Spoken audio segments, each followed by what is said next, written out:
আসসালামু আলাইকুম রহমতুল্লাহ। আমি এম কে জামান, ইজি প্লাস বুকটির পক্ষ থেকে আপনাদের স্বাগত। আজকে টিটেল বিষয় অ্যাকাউন্টিং রিলেটিং টু ব্যাংকরাপসি দ্বিতীয় পর্ব। শিক্ষার্থীগণ, প্রথম ক্লাসে আমরা এওয়াদের বেসিক কনসেপ্ট সম্পর্কে বিস্তারিত জেনেছি। আজকের ক্লাসে আমরা এওয়াদের গাণিতিক সমস্যাগুলো সমাধান করব। তাহলে চলুন প্রথমে আমরা 1 নম্বর ফরম্যাটের 1 নম্বর গাণিতিক সমস্যা থেকে দেখে আসি। শিক্ষার্থীগণ, ইজি প্লাস নোটের প্রবলেম নম্বর 1 এই অঙ্কটি খুবই গুরুত্বপূর্ণ। কয়েকবার বোর্ড পরীক্ষায় অঙ্কটি নাম চেঞ্জ করে দেওয়া হয়েছে।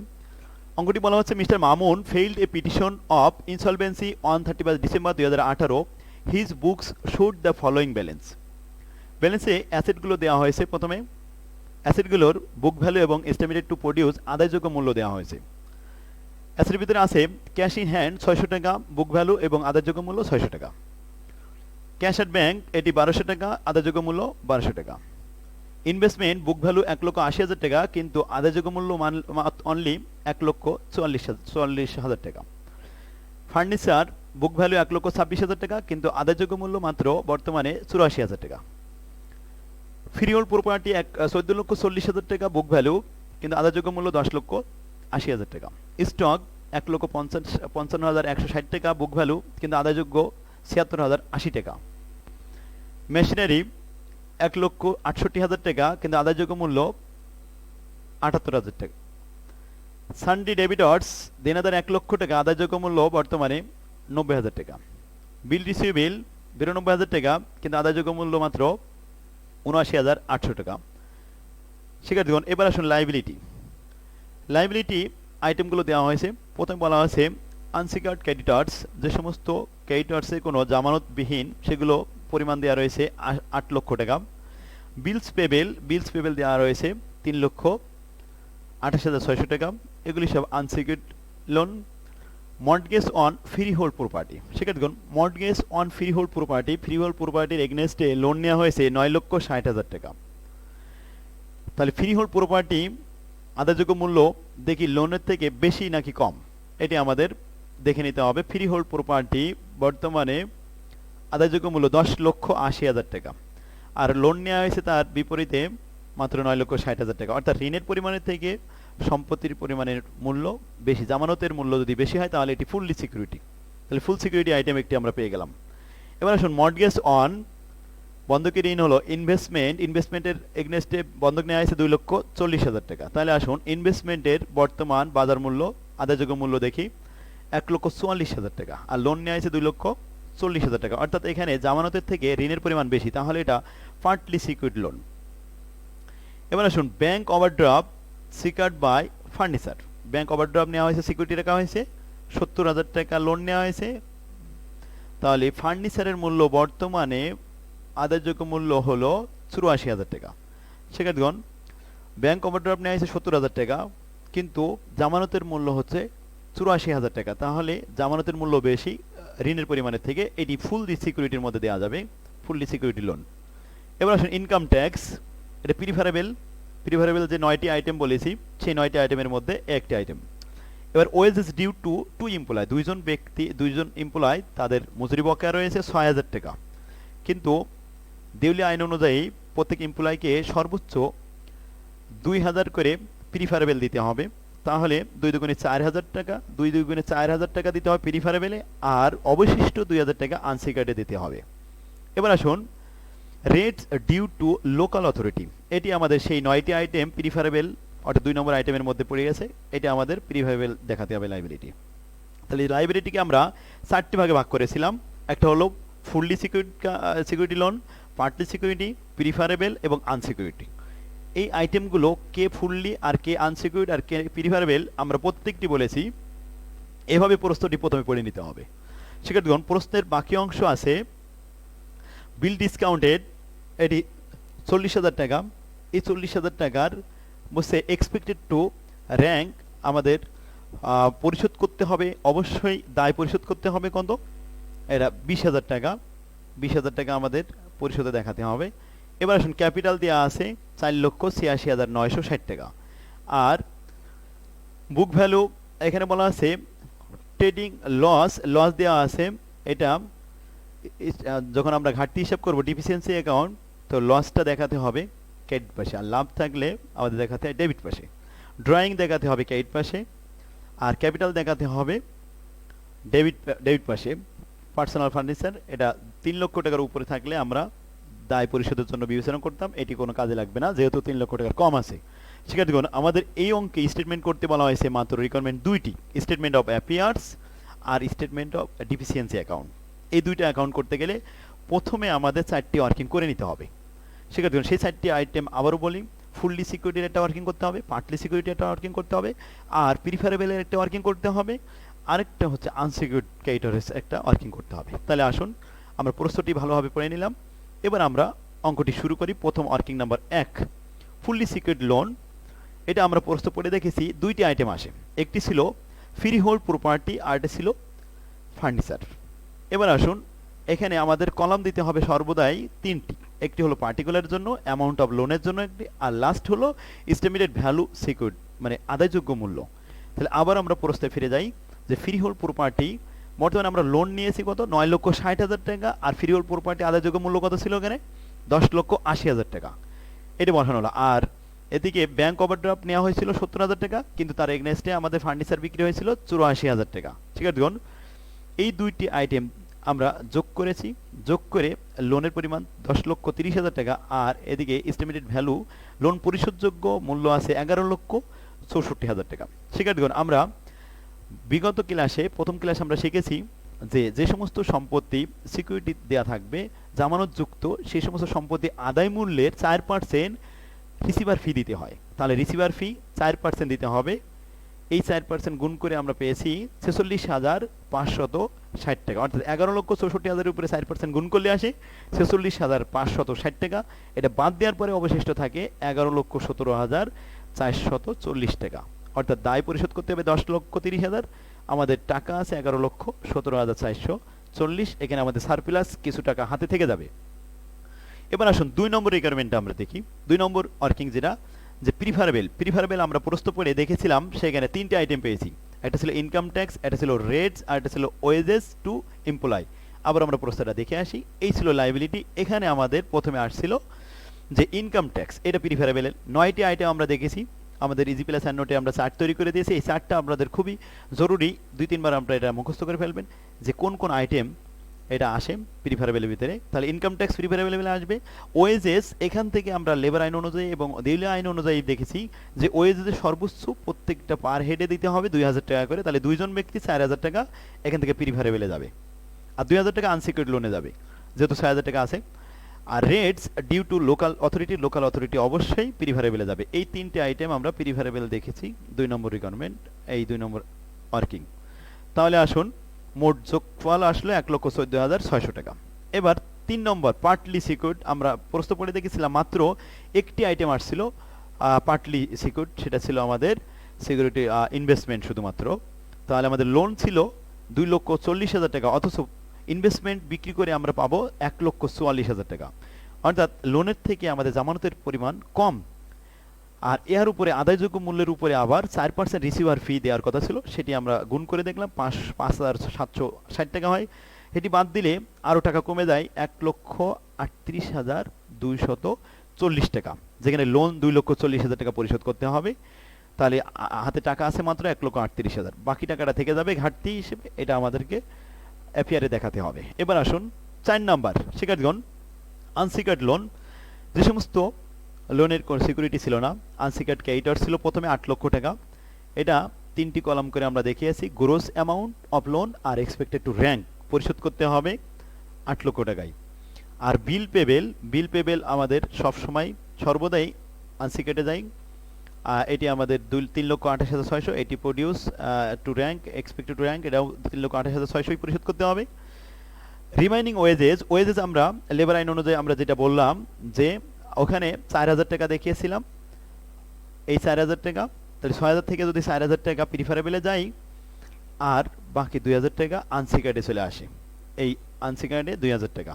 এরপর আসুন বিল ডিসকাউন্টেড, যে এটি হলো যে কোনো একটা দেনাদারের কাছ থেকে আমরা বিল পেয়েছিলাম, সেই বিলটা আমরা ব্যাংকের থেকে ভাঙায় নিয়েছিলাম, তো বিল পেয়েছিলাম 40,000 টাকা, তো বিলটা ভাঙানো হয়েছিল। ভাঙানোর পরে এখন বর্তমানে যেহেতু ম্যাচুরিটি এখনো শেষ হয়নি, তাহলে এই অবস্থায় যদি আমরা দেউলিয়া হয়ে যাই, সেক্ষেত্রে ব্যাংক আমাদেরকে ধরবে, যেহেতু আমরা ভাঙাইছিলাম তাই আমরা সেইখানে দিতে পারবো আমাদের প্রডিউস টু র্যাঙ্ক দেওয়া হয়েছে এক্সপেক্টেড টু র্যাঙ্ক সর্বোচ্চ 20,000 টাকা, তার মানে 20,000 টাকা পর্যন্ত আমরা ওখানে ব্যাংকওয়ালাদের ফেরত দিতে বাধ্য থাকবো। শিক্ষার্থীগণ, মোট এক্সপেক্টেড টু র্যাঙ্কের যোগফল আসলো 11,50,600 টাকা, আর গ্রোস অ্যামাউন্ট যেখানে 11,70,600 টাকা। শিক্ষার্থীগণ, আমরা 4টি ওয়ার্কিং করলাম। এবার আসুন 1 নম্বর রিকোয়ারমেন্ট যে এফআইআর তৈরি করতে বলা হয়েছে, এই এফআইআর এর ঘরটা প্রথমে খেয়াল করতে হবে। দুই সাইডে ঘর দেওয়া হয়েছে, এক সাইডে দায় দেওয়া হয়েছে, দায়ের 3টি কলাম আর অ্যাসেটেরও 3টি কলাম, আর দুই সাইডেই 4টি আইটেম। প্রথমে দায় সাইডে ফুললি সিকিউরড লোন 1 নম্বর ওয়ার্কিং থেকে নিয়ে আসা হবে, 2 নম্বর হচ্ছে প্রিফারেবল, এটা 2 নম্বর ওয়ার্কিং থেকে নিয়ে আসা হবে, আর 3 নম্বর হচ্ছে পার্টলি সিকিউরড লোন ওয়ার্কিং থেকে 3 নম্বর ওয়ার্কিং থেকে নিয়ে আসছি, আর আনসিকিউরড লোন এটা হলো 4 নম্বর ওয়ার্কিং থেকে নিয়ে আসছি। এবার আসুন অ্যামাউন্টগুলো কীভাবে বসাতে হবে। শিক্ষার্থীগণ, প্রথমে আমরা 1 নম্বর ওয়ার্কিংটা দেখে আসি। 1 নম্বর ওয়ার্কিং ফুললি সিকিউরড লোন, এখানে দুইটি আইটেম, দুটো অ্যামাউন্ট ছিল। অ্যামাউন্ট অফ গ্রোস অ্যামাউন্ট, এই যে লোনের পরিমাণ ছিল 10,30,000 টাকা, আর estimated to value of security ছিল 11,17,440 টাকা। গ্রোস অ্যামাউন্টে বসাতে হবে 10,30,000, আর এখানে আমাদের এস্টিমেটেড ভ্যালু বসাতে হবে 11,17,440। আসুন প্রথমে আমরা এফআইআর বসাই, এটা হলো গ্রোস লাইবিলিটি। আর ডাইনে পাশে এখানে আমরা ইনারের ভিতরে বসালাম 10,30,000 টাকা, যে ফুললি সিকিউরড লোন সেখানে পরিশোধ করতে হবে। ভ্যালু অফ সিকিউরিটি আমরা দেখেছি 11,17,000, ওয়ার্কিংয়ের ভিতরে ছিল 440 টাকা। তাহলে 11,17,440 থেকে 10,30,000 বাদ দেওয়ার পরেও আমাদের হাতে সারপ্লাস থেকে যাচ্ছে 87,440 টাকা। এটা আমাদের পরবর্তীতে আদায়যোগ্য সম্পত্তির সাথে যোগ হবে। এবার আসুন 2 নম্বর প্রিফারেবল লাইবিলিটি। প্রিফারেবল লাইবিলিটি আমরা 2 নম্বর ওয়ার্কিংটি আবারও দেখে আসি। প্রিফারেবল ছিল 1,14,600 টাকা। এটি বসাতে হবে গ্রোস অ্যামাউন্ট এবং এস্টিমেটেড টু র্যাঙ্ক, দুই জায়গায় বসাতে হবে। আর অগ্রাধিকার ভিত্তিতে এইটার কোনো ছাড় থাকবে না, ফুললি পরিশোধ করতে হবে। তাহলে ডিডাক্টেড অ্যাজ পার কন্টা হিসেবে আমাদের আদায়কৃত সম্পত্তির মূল্য থেকে এই টাকাটা নিয়ে পরিশোধ করে দিতে হবে 1,14,600 টাকা। শিক্ষার্থীগণ, এবার আসুন 3 নম্বর পার্টলি সিকিউরড লোন। এটি আমাদের গ্রোস অ্যামাউন্ট হয়েছিল 2,40,000, আর সেখান থেকে আমাদের ভ্যালু অফ সিকিউরিটি আদায় হয়েছিল 1,38,240। তাহলে 2,40,000 থেকে 1,38,240 বাদ দেওয়ার পরে অবশিষ্ট টাকা থেকে যায় 1,01,760 টাকা। এটা আমাদের দায় হিসেবে ঘাটতি থাকলো। এবার আসুন এই দায়টা পরিশোধ করতে হবে। আনসিকিউরড যে লোন 4 নম্বর ওয়ার্কিং, এখান থেকে আমরা দেখে আসি গ্রোস অ্যামাউন্ট হচ্ছে আমাদের 11,70,600 টাকা, আর এক্সপেক্টেড টু র্যাঙ্ক হচ্ছে 11,50,600 টাকা। এই দুইটা অ্যামাউন্ট দুই পাশে বসাতে হবে, 11,70,600 টাকা, আর এই পাশে বসাতে হবে 11,50,600 টাকা। এই দায়টি পরিশোধ করতে হবে আনসিকিউরড লোন। দুটি দায় যোগ করে হলো 12,52,360 টাকা। এটি সবসময় বার পাশে বড় হবে। এই 12,52,360 টাকা আমরা নিচেই বসিয়ে দিলাম। এবার আসুন অ্যাসেট পাশে যাই। অ্যাসেট পাশে প্রথমে আমরা লিখবো, এখানে মোট 4টি অ্যাসেট লিখতে হবে, মনে রাখতে হবে। শিক্ষার্থীগণ, প্রথমে আনসিকিউরড অ্যাসেট। আনসিকিউরড যে সমস্ত অ্যাসেটগুলো কোনো সিকিউরিটি ছিল না, সেই অ্যাসেটগুলো এখানে নিয়ে আসতে হবে। শিক্ষার্থীগণ, তাহলে আবার বলি, বার পাশে আমাদের 4টি আইটেম বসাতে হবে এবং ঠিকই ডাইনে পাশেও আমাদের 4টি আইটেম বসাতে হবে। 4টি আইটেমের ভিতরে প্রথমে বসাতে হবে আনসিকিউরড অ্যাসেট, যে সমস্ত অ্যাসেটগুলো কোনো সিকিউরিটি ছিল না, যেমন ক্যাশের কোনো সিকিউরিটি ছিল না, ব্যাংক ব্যালেন্সের কোনো সিকিউরিটি ছিল না, আর কখনো থাকবেও না। আর স্টকের কোনো সিকিউরিটি ছিল না, তবে মাঝে মাঝে স্টকের সিকিউরিটি থাকতে পারে। আর মেশিনারির কোনো সিকিউরিটি ছিল না। এগুলো আমরা প্রশ্নপত্রে দেখেছি। আবারও আমরা আসি অ্যাসেট সাইডে, মূল প্রশ্নে ফিরে আসলাম। যেমন cash in hand, cash at bank, এটা কোনো জামানত ছিল না, এর এগনেস্টে কোনো ঋণ নেওয়া হয়নি। আর ইনভেস্টমেন্ট, এটা জামানত ছিল, ফার্নিচারে জামানত ছিল, ফ্রি হোল্ড প্রপার্টি জামানত ছিল, স্টকে কোনো জামানত ছিল না, এটা জামানতহীন অবস্থায় আনসিকিউরড অ্যাসেটে বসে গেল। মেশিনারি কোনো জামানত ছিল না, এটা আনসিকিউরড অ্যাসেটে বসে গেল। আর সানডে ডেবিটর্স এবং বিল রিসিভেবল, এগুলি নাম্বার আলাদা করে, এগুলি আনসিকিউরড, এগুলো বসানো হয়েছে 2 এবং 3 নম্বরে। শিক্ষার্থীগণ, তাহলে আবার চলুন আমরা অ্যাফেয়ার্সটা দেখে আসি। আনসিকিউরড অ্যাসেট তাহলে 4টি ছিল প্রথমে, আর বিল বুক ডেপ্ট দেনাদার ছিল 1 লক্ষ টাকা, কিন্তু ওখানে আদায়যোগ্য মূল্য ছিল 90,000 টাকা, এখানে 10,000 টাকা লস হয়েছে। বিল রিসিভেবল ছিল 92,000 টাকা, কিন্তু আদায়যোগ্য মূল্য ছিল 79,800 টাকা। টাকাগুলো বসানো হলো। আনসিকিউরড সমস্ত অ্যাসেট আদায়যোগ্য মূল্য হয়েছে 3,25,680 টাকা। শিক্ষার্থীগণ, রিসিভার ফি দিতে হবে এই আনসিকিউরড অ্যাসেটের আদায়যোগ্য মূল্যের 10%। আমরা পূর্বে শিখেছি 10% এখানে গুণ করলে আসে বা 32,568 টাকা।